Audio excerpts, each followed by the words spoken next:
2h05 da tarde, de volta com o nosso Clube da Bola aqui na NDTV nesse sabadão para falar dos nossos times, dos clubes catarinenses que estão disputando o Campeonato Brasileiro. Hoje, ao lado de Ansel, do Sérgio Badá e também do Jean Cardoso. Grande elenco aqui no nosso Clube da Bola. Agora é a vez do Bruscão, nossa equipe do Vale do Itajaí, que tem um confronto direto, o famoso jogo de 6 pontos. O Cacá Oliveira chega com as informações da equipe do Vale do Bruscão pra gente.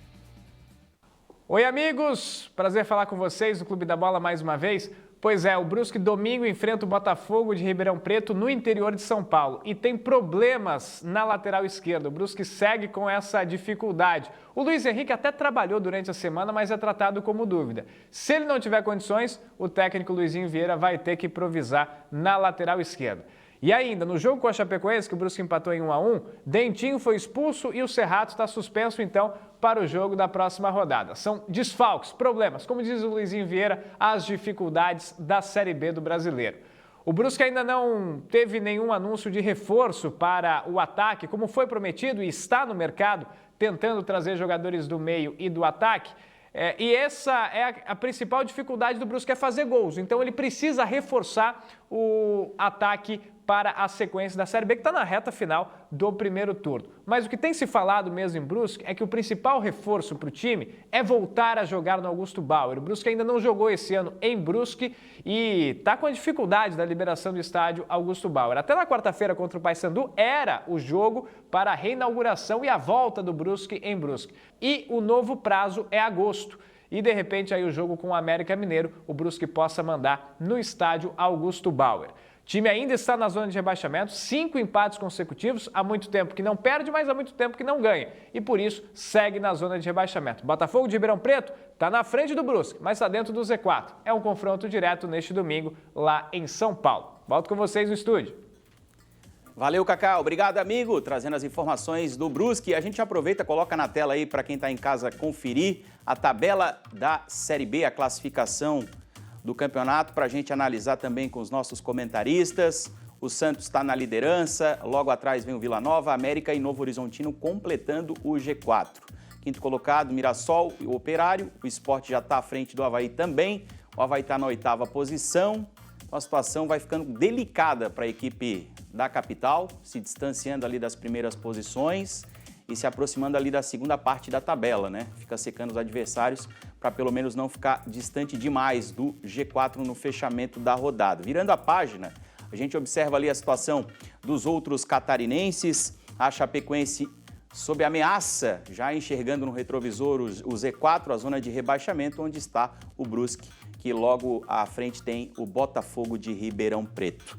Começando pelo Sérgio Badá, como é que você avalia o campeonato até agora, Badá? A gente está se encaminhando aí para o fechamento do primeiro turno. Cara, olhando essa classificação aí, eu destaco o Vila Nova, cara, do Luizinho Lopes, que era do Brusque. Né? Teve aqui conosco, inclusive, eu acho que 2 vezes no Clube da Bola. Ninguém acreditava muito no Luizinho Lopes lá no Vila Nova, pois o cara tá no G4, ali na vice-liderança. Santos tá fazendo aquilo que dele se espera, o América também.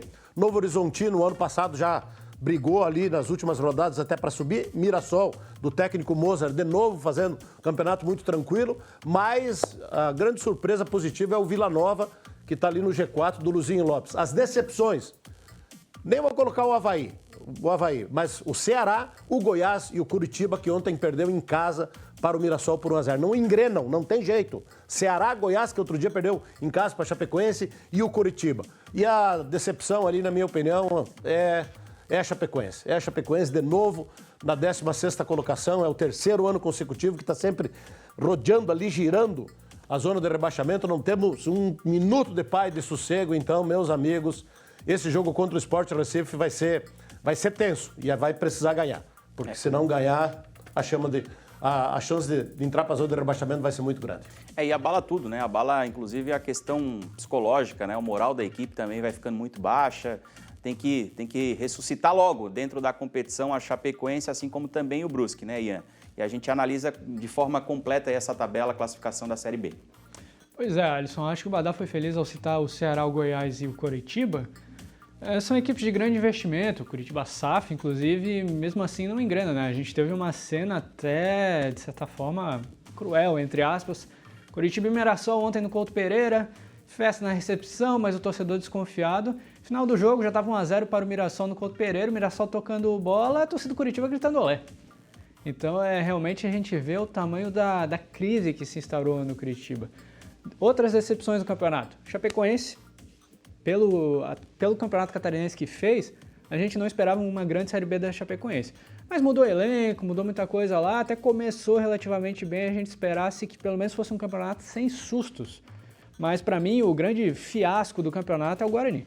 Uma equipe muito tradicional de São Paulo, campeão brasileiro, tudo, e já trocou de treinador 2, 3 vezes na Série B, é um fiasco até aqui, 7 pontos e rebaixamento encaminhado aí para a Série C do Brasileirão. O Guarani só um milagre, né? Só um milagre tira aquela equipe ali da zona de rebaixamento, da lanterna e evita a queda para a Série C. Ô Jean, você que é o nosso comentarista mais otimista, que tem uma visão, um olhar mais tranquilo, mais sereno, diferente de nós, o que observa da tabela da classificação da Série B? É que eu acho assim, Alisson, o torcedor e a própria imprensa de Florianópolis se acostumou a ver um Avaí, até um Figueirense, em Série A de brasileira e fazendo boas campanhas. Então, quando você vê o Avaí na Série B, é só o 8º colocado com 23 pontos, eu entendo ser mais crítico, acho que vocês têm razão nisso. Quanto mais crítico você é, você acaba elevando a régua para ter mais resultados positivos. Mas eu acho que o que dá para destacar é novamente o equilíbrio da Série B. O 10º colocado tem 21 pontos, a gente está quase fechando o primeiro turno e ele fica a 5 pontos do 4º colocado. Eu quero dizer o seguinte, se você estiver nesse bolo onde o Avaí está, vai ter uma crisezinha aqui, 3, 4 jogos, mas recupera, faz 3, 4 jogos bons, depois oscila, mas se mantém aí para dar um sprint final nos últimos 6, 7 jogos para você buscar o acesso. O importante para o Avaí é estar aí, não aumentar essa diferença de 3, 4 pontos em relação ao 4º colocado, que eu acho que dá para no final, tem qualidade, de repente um ou outro reforço, como tem chego aí, você pode buscar o acesso. Acho que o Avaí tá no caminho, tem problemas, tem oscilações, mas está no caminho. Vai brigar pelo acesso ainda, eu acredito. Vocês citaram o Curitiba, eu acho que é até um negócio para a gente ficar olhando e aprender. Porque em algum momento, algum de Santa Catarina vai acabar tendo uma questão de SAF, algum investidor. Curitiba virou SAF, né? Talvez pressionado até pelo desempenho do seu rival, que é o Atlético Paranaense, que nos últimos anos fez grandes campanhas. Vai lá, faz uma SAF, às vezes precipitado, e o resultado é esse. Não é só dinheiro. Se quem está te comprando, né, entre aspas, comprando, não tem a expertise do futebol, o resultado é esse. É um meio de tabela de Série B. A promessa era meio de tabela de Série A, hoje nem para brigar pelo acesso com a Série A consegue. E a Chapecoense, se a gente vê que eles sentem a pressão jogando em casa, muitos resultados ruins na Arena Condá, tu imagina se o Botafogo vencer esse jogo e a Chape entrar na zona de rebaixamento. Como é que eles vão reagir? Então, imagino e espero que a luz de alerta esteja ligada lá na Chape, porque pode vir aí um momento ainda pior, que é jogar na zona de rebaixamento. O Brusque, por sua vez, está na dele, que é o que se esperava. O Brusque, se você avaliar num contexto geral de estrutura, investimento, ele é uma equipe que não está ainda preparada realmente para a Série B. É que os caras ali no Brusque, eles têm um grau de assertividade nas contratações e montagem de elenco impressionante. A quantidade de erro deles é muito pequena. Por isso consegue fazer uma equipe com uma estrutura muito pequena, não tem estádio, tem um CT mais ou menos, está indo em busca de melhorar e consegue estar numa Série B. Então, para o Brusque tem que estar tranquilo estar aí nesta posição. Por escapar, são 4 pontos, tem um jogo para jogar, de repente vence, fica um pontinho da Chape para ser da zona de rebaixamento. Então, vejo que o Brusque, nesse sentido, ele está aonde imaginou que provavelmente estaria, brigando contra o rebaixamento. O que mais preocupa é a Chape, que a hora que entrar ali pode realmente o elenco sentir demais isso aí e depois não conseguir reagir. E no contexto geral, para encerrar, eu acho que é uma Série B de muito equilíbrio na primeira página, né? Onde você tem até um 10º colocado que pode dar um sprint de 2, 3 jogos aí e tá brigando pelo acesso de novo. Passada a régua na Série B, a gente acende uma vela e torce para que os resultados melhorem. Esteja aqui no Clube da Bola discutindo a atuação do Brusque, da Chapecoense e do Avaí na competição e que a gente tenha uma análise mais positiva, um cenário mais otimista. Depois de bons resultados, a gente fica na torcida para isso. Agora sim, um assunto aqui no nosso Clube da Bola, na NDTV, é o Criciúma, o nosso único representante na elite, a equipe carvoeira, que entra em campo daqui a pouco, 4 horas da tarde, lá em Brasília, no Mané Garrincha, vai enfrentar o Flamengo, todo poderoso Flamengo. Nosso amigo Renato Semensati chega com os detalhes, a análise do Tigre. Boa tarde, rapazes, a todos que nos acompanham na tarde deste sábado. É daqui a pouquinho, hein? Às 4 da tarde, Criciúma entra em campo, encara nada mais, nada menos do que o Flamengo. Ingressos esgotados, o jogo em Brasília, estádio lotado, né? O adversário já seria duro de qualquer maneira. É verdade que o Flamengo não é mais o líder da Série A do Campeonato Brasileiro, mas é um muito favorito para o jogo contra o Criciúma. Quem precisa se reabilitar? Eu sei que é um cenário complicado, né? Porque encara o Flamengo fora de casa. O jogo não é no Maracanã, em Brasília, no Mané Garrincha. Mas quem perdeu fora o primeiro jogo precisa fazer pelo menos um ponto no segundo.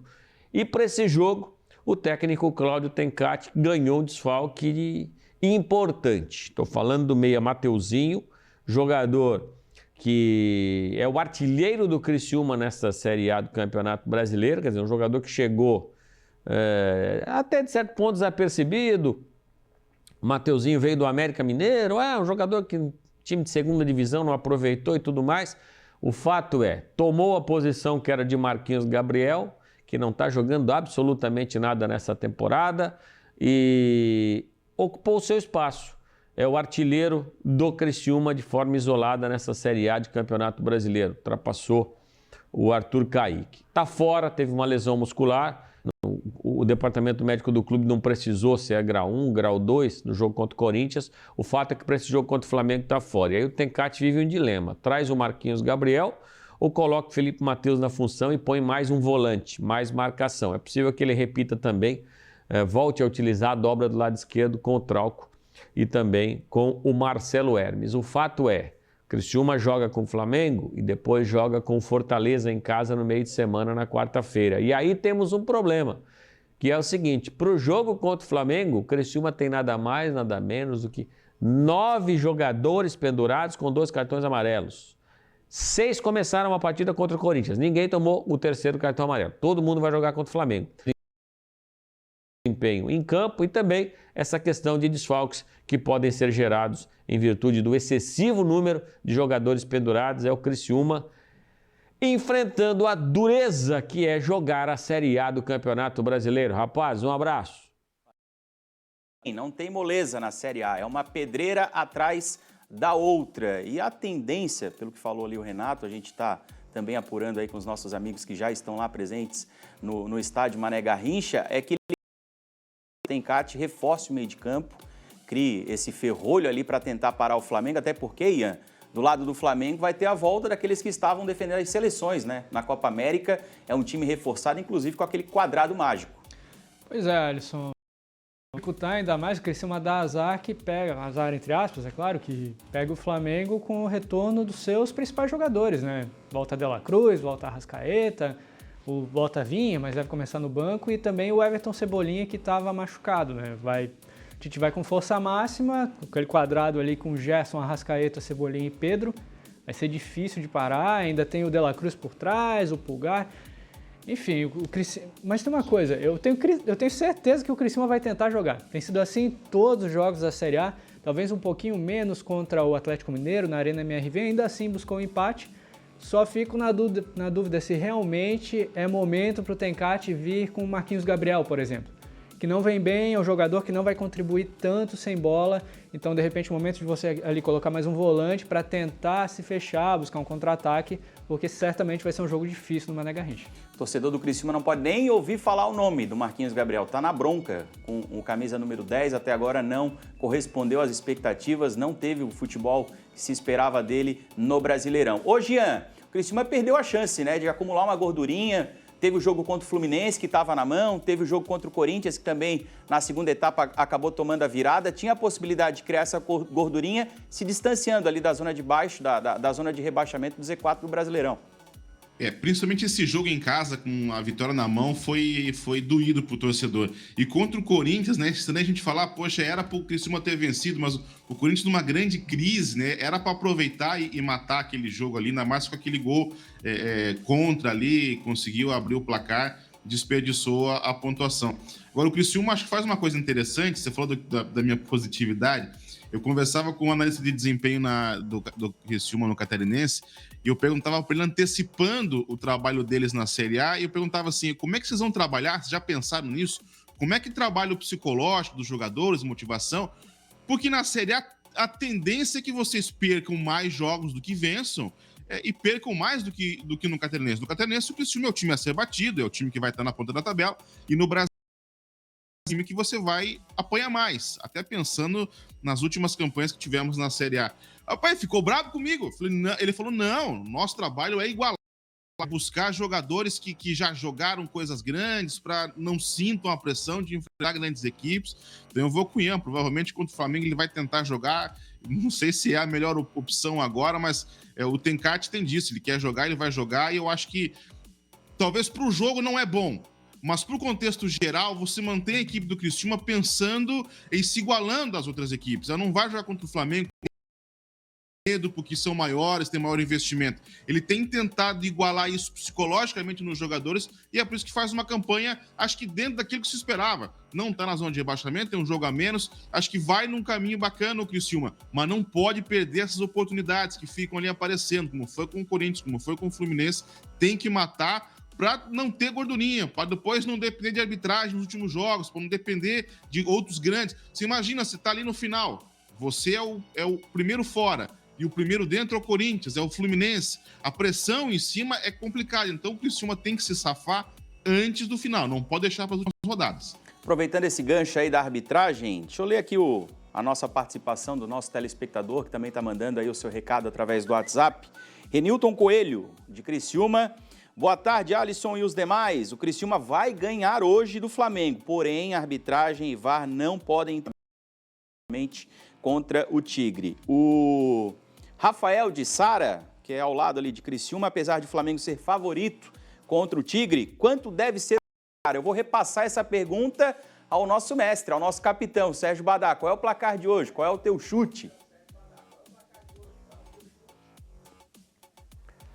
É uma missão ingrata, cara, encarar o Flamengo no Mané Garrincha, né? Vai dar 60 mil torcedores lá, é difícil, cara, não adianta, o favorito é o Flamengo. Não é um jogo do campeonato do Criciúma. O campeonato do Criciúma é outro, é contra o Vitória ali que perdeu por 2-1, é contra o Fluminense que deixou escapar a vitória também, entregou o resultado no último lance praticamente, finzinho do jogo. Aí vocês falaram do Marquinhos Gabriel, mas tá desmotivado por quê? Ou ele precisa do quê? O que ele quer? Tá jogando num grande clube, Criciúma, que dá toda a estrutura, tá disputando uma Série A contra o Brasil e tá sem motivação, por quê? Porque contra o Fluminense, o torcedor queria matar o Marquinhos Gabriel.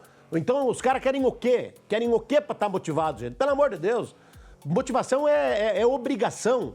Motivação não, porque a gente tá trabalhando bastante, mas é lógico que tá trabalhando bastante. Eu ouço muito, não, estamos bastante, mas tem que trabalhar bastante mesmo, tem que trabalhar mais do que estão trabalhando. Entendeu? Mas hoje vai... Olha, a espera de um milagre. Tem aquele filme lá, né, Alisson, famoso. O Criciúma está à espera de um milagre porque não é jogo do Campeonato do Criciúma. O Flamengo vai brigar por título. O Criciúma vai brigar para permanecer. Então, o que vier de lá é lucro. Mas tem que fazer o dever de casa contra times do seu campeonato. Contra a Vitória, apesar que o jogo foi fora, contra a Fluminense. Esses jogos tem que ganhar. Agora, o que vier hoje lá, vamos combinar, né? Diferença de investimento, diferença técnica é muito grande. O Flamengo que é o favorito.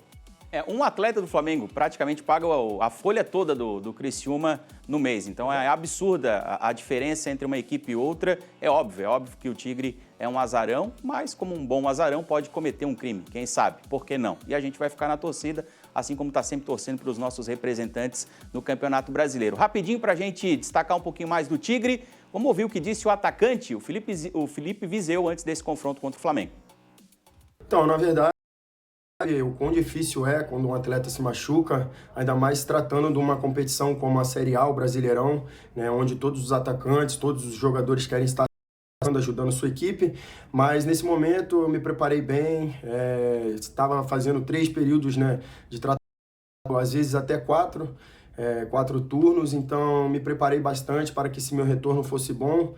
Graças a Deus, né, já retornei, joguei contra o Corinthians, independente do resultado, mas eu fico muito contente com isso, de ter retornado bem e agora tá bem pronto mesmo para poder ajudar meus companheiros. Então, a gente sabe que o Flamengo é uma grande equipe, né, e uma equipe favorita ao título, tem grandes jogadores. Então a gente sabe que é um jogo difícil, mas a gente sabe como se trata de jogo fora de casa, o importante é a gente somar pontos. Então a gente fez uma semana bem produtiva aqui, de ótimos trabalhos, estamos bem concentrados, bem focados, bem preparados para fazer um grande jogo lá e se Deus quiser sair com esse positivo. Felipe Vizeu, cria do Ninho do Urubu. Será que hoje tem a lei do ex, Ian? Olha, vamos ver, né? Eu sempre brinco que a lei do ex é a única lei que funciona nesse país, né, Alisson? Felipe Vizeu se recuperou aí de uma lesão grave, uma lesão muscular. Mas é um jogo difícil, né, Alisson? Jogo difícil, estádio lotado, torcida contra. Vamos esperar que o Tigre acima do Urubu. É isso aí. Colocar na tela, Matheus, por gentileza, pessoal, a classificação da Série A, para a gente esmiuçar, também detalhar a situação das equipes do Brasileirão. Na ponta, Botafogo, Palmeiras, Flamengo e São Paulo, completando o G4. Eu quero destacar, abrir uma lupa aí nessa briga nas primeiras posições. Diferente da edição passada, quando o Botafogo chegou a ficar 15, 16 pontos à frente ali dos adversários que estavam dentro do G4, dessa vez o campeonato super equilibrado, hein, pessoal? Verdade, Alisson. Campeonato equilibrado, Botafogo e Palmeiras têm um jogo a mais nesse momento que o Flamengo, né? O Flamengo, caso vença o Criciúma hoje, vai a 34 pontos, passa o Palmeiras. Mas o próprio Palmeiras joga com o Cruzeiro hoje também, então o Flamengo tem um jogo adiado aí contra o Internacional, em função da... Então acho que deve ficar entre esses três ali, a disputa da ponta. Eu acho que o próprio Bahia e o próprio Cruzeiro, olho nos dois, estão jogando muito bem os dois times. Principalmente o Bahia, do professor Rogério Ceni, acho que podem surpreender e, inclusive, eu palpito que eles terminam na frente do São Paulo. Ô, Badá, e esse Grêmio aí na zona de rebaixamento, hein? A feia situação no Rio Grande Amado também. Também é outro que não perdeu o rumo e não consegue encontrar. Claro que está jogando fora de casa e não é a mesma coisa. Eu sempre digo, o Brusque sofre muito com isso, né, cara? Não jogar no Augusto Bauer pro Brusque faz muita diferença. E pro Grêmio tem feito também. O Internacional já voltou a jogar no Beira-Rio. O Grêmio jogou no Couto Pereira e vai jogar aqui em Chapecó. Não sei se vocês já estão sabendo, deve estar. Mas o jogo do Grêmio com o Vasco vai ser o domingo. O Grêmio só vai voltar a jogar na Arena, e o Renato cobrou isso aí publicamente essa semana, em setembro. Então é um prejuízo técnico muito grande pro Grêmio. Né, já tem uma limitação de elenco, meio que perdeu o rumo, então classificou na Copa do Brasil, passou pelo Operário, agora vai ter Copa do Brasil e Libertadores aí, tudo uma semana atrás da outra, então tá buscando contratações aí, tá contratando uma gurizada aí da América do Sul, mas é uma situação bem complicada. Amanhã tem um jogo de vida ou morte, eu considero. Grêmio e Vitória, 11 horas da manhã lá em Caxias do Sul. O Grêmio, se não ganhar esse jogo aí, meu amigo, daí a crise vai bater forte lá e aí sim vai ficar difícil o futuro do tricolor gaúcho. Amanhã tem que ganhar. Ô, Badai, tem um detalhe nessa questão do estádio, né? São amigos, veio aquela ideia da solidariedade, de se ajudar depois da tragédia no Rio Grande do Sul, mas o Grêmio solicitou para atuar no Beira-Rio, usar o estádio do rival Internacional e a direção colorada negou. Então é aquela história, amigos, negócios à parte. Não vimos solidariedade aí dos clubes do Rio Grande do Sul, dos clubes de Porto Alegre, nesse sentido, para um ajudar o outro nesse momento depois da tragédia. Ô, Jean, quem está, pelo menos na minha visão, se destacando aí, que conseguiu uma arrancada, uma recuperação, é o Vasco, né? Que momento vive o Vasco, né, Alisson? Porque tem a chegada do Coutinho, teve aquele imbróglio como a 7-7, e aí consegue na justiça, volta o Pedrinho, passa a mandar no clube, consegue manter os salários em dia, tem vitórias em sequência, coisa que o Vascaíno não vivia há muito tempo, uma positividade, vitórias, reforços chegando. Acho que o Vasco pode surpreender, pelo menos nesse momento, que era um grande medo com a questão política, e tem que ver como é que vai ser para a sequência a definição de quem é que vai assumir, se o Vasco volta a ficar só no comando do clube mesmo, se outra SAF vai comprar, devolver o dinheiro para a 77. É uma grande confusão. Mais um exemplo para a gente ver do que não fazer não vai vender o clube para uma SAF. Mas é um momento fantástico. O Vasco na primeira página dos 10, com 23 pontos e com uma sequência de resultados positivos e o Coutinho ainda para estrear. Acho que o Vascaíno, nem o Vascaíno mais otimista, imaginava estar assim depois de tudo que viveu com a 7-7 no começo do ano.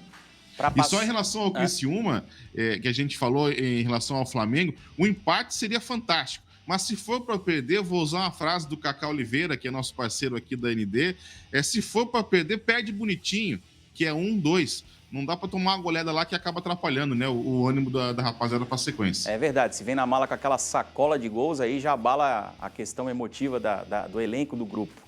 Para a gente passar a régua, 30 segundinhos para cada um, começando pelo Ian, a questão dos técnicos, essa dança das cadeiras do tá absurda, né? 4 treinadores já passaram por 2 equipes, pessoal. Nem terminou o turno. Eles são normal, né? Normal, entre aspas, porque a gente está no Brasil. Clubes contratam nomes e não projetos, não avaliam questão de relação de modelo de jogo com o elenco. Então, a gente vê até os clubes maiores, com exceção do Palmeiras, que o Abel está aí há 4 anos, Flamengo, Atlético, enfim, vivem nessa dança das cadeiras porque não sabem por que vencem e também não sabem por que perdem. Então, esquece projeto, vencer a qualquer custo no Brasil. Um deles, inclusive, né, Badá, foi o Roger, que abandonou o Juventude e foi para o Internacional. Daqui a pouco, amanhã depois vai ser mandado para a Ruda e não reclama, né?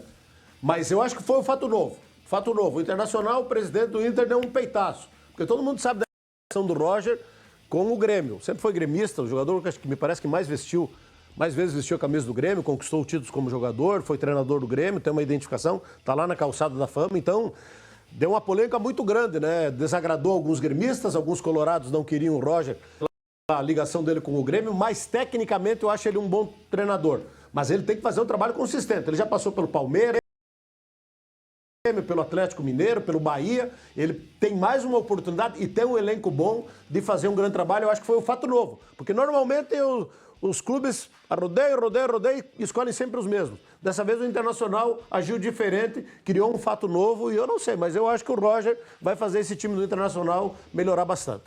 Ô Jean, o Criciúma aí nessas equipes é um dos que mais tem o técnico há tempo à frente do time, né? Sem fazer essa mudança, essa dança das cadeiras aí que é intensa. Porém, quando o Tencati entra, naquele momento eu achei que não era momento de mandar o Paulo Baier embora. Tipo, poxa, ele tá fazendo um trabalho bacana, talvez não tá 100%, mas era um bom trabalho. Tirou, entrou o Tencati, a crítica vai embora, que o Tencati está aí até hoje conquistando tudo e para muitos já é o maior técnico da história do Criciúma, só falta passar o Filipão pelo título da Copa do Brasil. Embaixo, você pega, por exemplo, o Corinthians, são 10 técnicos em 3 anos e meio.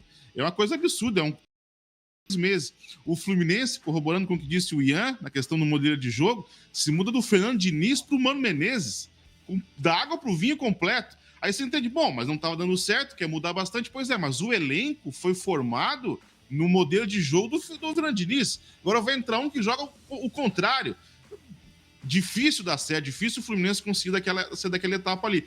E o Grêmio, em contrapartida, do treinador, só que aí não tá dando certo, né? Vamos ver o que vai conseguir o Grêmio. E é uma pena, como tu citou, Alisson, a gente fala tanto de solidariedade, aquela questão toda, e o Internacional não liberar o estádio pro Grêmio. Eu fiz o meu TCC da faculdade lá no Inter, e aí eu fiz uma entrevista com o vice-presidente, que era o Gelson Pisa, inclusive, e aí daquele documento para ele assinar, para autorizar o uso, e era uma caneta azul, ele não quis assinar, pegou uma caneta vermelha para assinar. Eu entendo essa rivalidade nessas questões.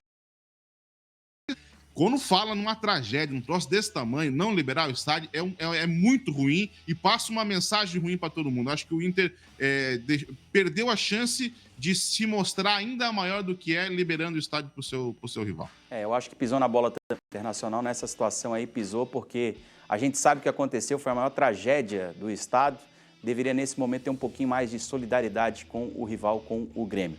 Pausa no nosso Clube da Bola, aqui na NDTV. Rapidinho, a gente já volta para falar do Figueira. Será que o Figueira consegue classificar, consegue avançar para disputar o acesso? A gente vai destacar isso depois do intervalo. Não sai daí, é uma piscadinha, a gente já volta.